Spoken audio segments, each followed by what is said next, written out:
Terima kasih Anda masih bersama kami. Bagi Anda yang baru saja bergabung, kami hadirkan kembali 3 berita utama hari ini. Sebuah bus pariwisata terbakar di bagian atap saat melintas di ruas Jalan Sudirman, Kota Medan.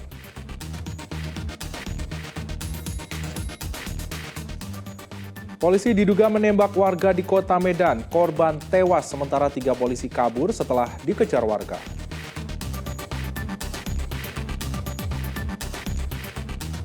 Diduga terjadi penyelewengan anggaran, puluhan emak-emak di Kabupaten Langkat tuntut kepala sekolah untuk mundur.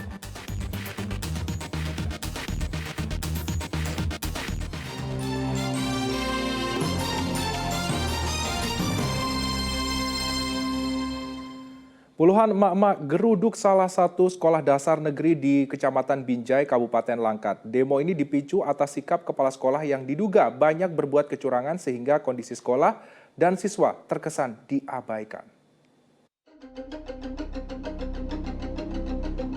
Menemukan banyak keganjilan terhadap sekolah dan proses belajar mengajar, puluhan wali murid mendatangi Sekolah Dasar Negeri 058250 Perdamaian di Kecamatan Binjai untuk meminta kepala sekolah mundur dari jabatannya. Ragam keluhan disampaikan para wali murid saat pertemuan yang dilakukan di sekolah tersebut. Di antaranya buruknya fasilitas sekolah yang mengalami banyak kerusakan, mulai dari gedung sekolah, bangku, dan meja, serta dugaan penyelewengan anggaran dana BOS. Dimohonkan untuk Bapak Dinas Pendidikan agar cepat memproses yang ada dikeluhkan oleh masyarakat, dan kami beruntungnya seorang orang dinas langsung datang sini, bisa langsung ditanggapin, dan saya mohon bisa diproses secara cepat untuk keadilan sekolah ini, karena keadaan sekolah ini memang sudah tidak memadai seperti dahulu, sampai sekarang itu udah memang anjlok benar. Selain itu, baju olahraga yang sudah dikutip per murid senilai Rp85.000. Namun hingga saat ini baju juga belum diberikan. Uang baju dari Kotek, uang baju olahraga kelas 1 kemarin 85.000 per kepala. Sampai ini udah kelas 3 muridnya ini, sampai sekarang bajunya pun nggak ada. Baju apa itu? Baju olahraga. Baju olahraga. Ya. Kepala Bidang Dinas Pendidikan Kabupaten Langkat, Sinarta Stepu menyebutkan akan memanggil Kepala Sekolah SD Negeri 058250 Perdamaian ke Dinas Pendidikan Langkat terkait keluhan dari wali murid. Makanya itu nanti kan setelah ini kan kita tadi terpanggil kepala sekolahnya untuk hadir di kantor hari Rabu nanti. Kita akan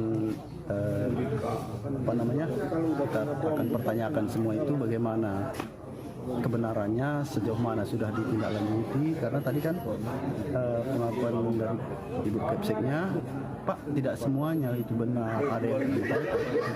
Hari Rabu kita klarifikasi ulang. Setelah mengutarakan semua keluh kesahnya, wali murid tersebut pun membubarkan diri dengan harapan agar kepala sekolah dapat segera diganti. Muhammad Hamdani melaporkan dari Kabupaten Langkat. Buruknya saluran drainase di kawasan Medan Labuhan menyebabkan terowongan penghubung di 3 kecamatan tergenang air hingga 20-30 cm. Akibatnya kemacetan lalu lintas pun tak terhindarkan. Warga meminta pemerintah Kota Medan segera memperbaiki saluran drainase di lokasi tersebut.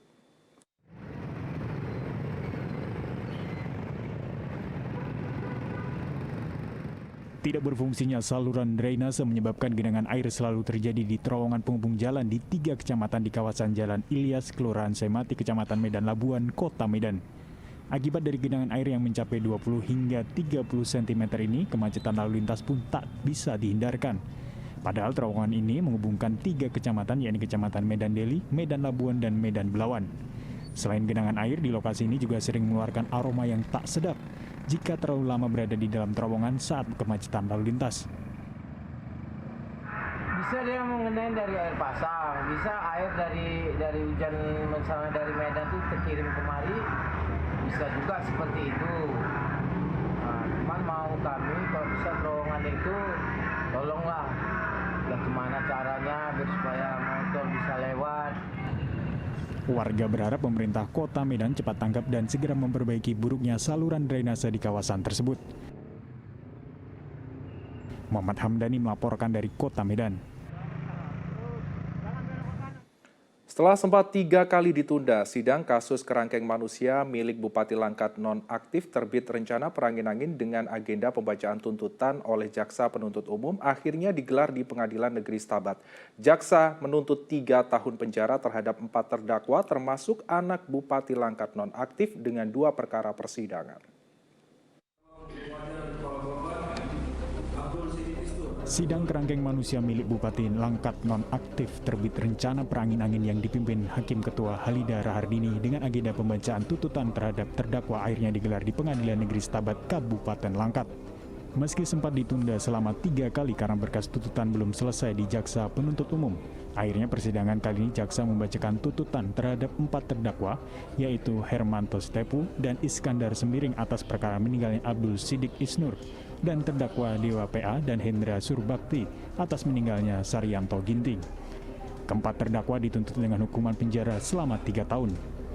Usai persidangan, kuasa hukum terdakwa Mangapul Silalahi menyayangkan tuntutan jaksa yang dianggap memberatkan terdakwa karena masih banyak fakta-fakta persidangan yang bisa meringankan terdakwa. Jaksa sendiri ragu dengan apa yang dia tuntut. Itu yang pertama. Yang kedua, jaksa beberapa hal mengabaikan fakta-fakta di persidangan. Meskipun demikian, tentu saja nantikan putusan akhir dalam majelis. Dan kami juga akan merumuskan dalam nota pembelaan kami yang akan kami sampaikan pada Jumat. Namun satu hal, seperti yang kita ketahui bersama, bahwa pemulihan terhadap korban, perdamaian dengan keluarga korban yang sah yang mewakili korban, itu sudah kita lakukan dan terucap di persidangan tadi. Persidangan perkara tindak pidana perdagangan orang (TPPO) dengan terdakwa sebanyak 4 orang, berkas tuntutannya akan dibacakan pada 17 November 2022 mendatang.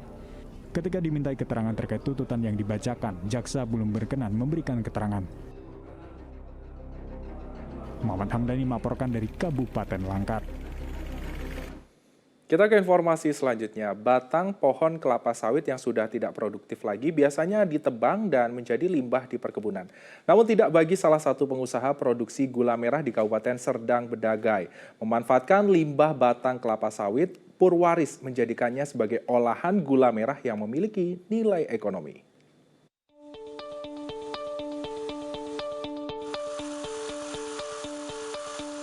Pohon kelapa sawit yang sudah tidak produktif dan akan ditebang kini tidak lagi dibuang atau hanya dijadikan limbah yang ditimbun untuk kembali menjadi pupuk.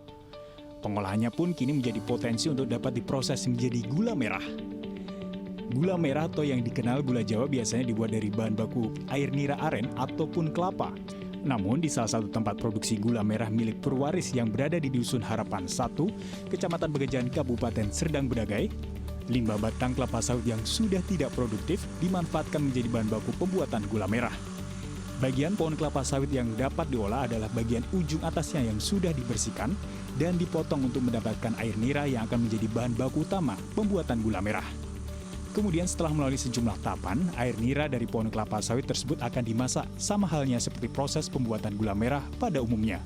Dalam sehari, di tempat ini mampu memproduksi 500 kg gula merah dan dijual dengan harga Rp13.000 per kilogramnya. Di ujung pohon kita bersihkan, tinggal umputnya itulah kita potong. Kalau kami bilang deres, kita potong di deres. Nah, itu setiap hari pagi sore keluarlah air itu. Nah, itulah namanya air nira sawit. Setelah itu Pak, setelah diambil airnya, proses pemasakannya seperti apa? Prosesnya kita bawa pulang, baru kita masak dulu di kuali-kuali inilah. Kita jadikan nira, jadikan apa itu setengah matang. Nah, itu baru kita kelola lagi. Ada campuran sedikit gula putih itu. Baru jadi kayak gini dia. Saat ini olahan gula merah dari kelapa sawit hanya dipasarkan di sejumlah wilayah di Kota Medan dan sekitarnya. Ia berharap usahanya ini dapat dipasarkan sampai keluar Pulau Sumatera. Muhammad Hamdani melaporkan dari Kabupaten Serdang Bedagai.